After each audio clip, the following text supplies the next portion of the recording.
ಶ್ರೀ ಗುರುಭ್ಯೋ ನಮಃ.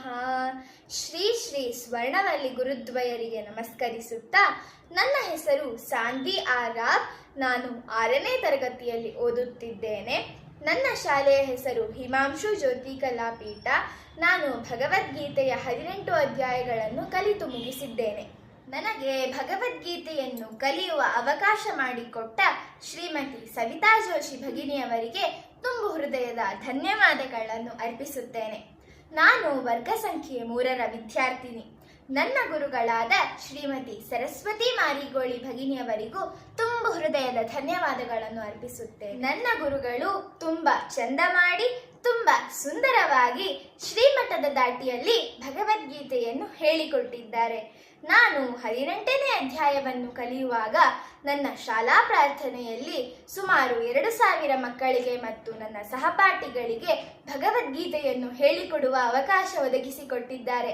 ಇದಕ್ಕೆ ನಾನು ತುಂಬಾ ಆಭಾರಿಯಾಗಿದ್ದೇನೆ. ಶ್ರೀ ಗುರುಭ್ಯೋ ನಮಃ.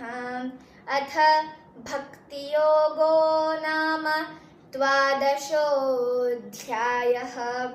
ಅರ್ಜುನ ಉವಾಚ ಏವಂ ಸತತಯುಕ್ತಾ ಯೇ ಭಕ್ತಾಸ್ತ್ವಾಂ ಪರ್ಯುಪಾಸತೆ ಯೇ ಚಾಪ್ಯಕ್ಷರಮವ್ಯಕ್ತಂ ತೇಷಾಂ ಕೆ ಯೋಗವಿತ್ತಮಾಃ.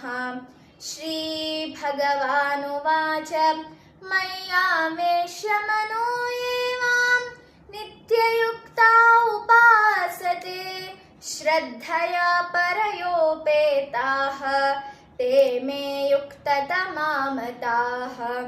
ಯೇ ತ್ವಕ್ಷರಮನಿರ್ದೇಶ್ಯಂ ಅವ್ಯಕ್ತಂ ಪರ್ಯುಪಾಸತೆ ಸರ್ವತ್ರ ಗಮಚಿಂತ್ಯಂ ಚ ಕೂಟಸ್ಥಂ ಅಚಲಂ ಧ್ರುವಂ.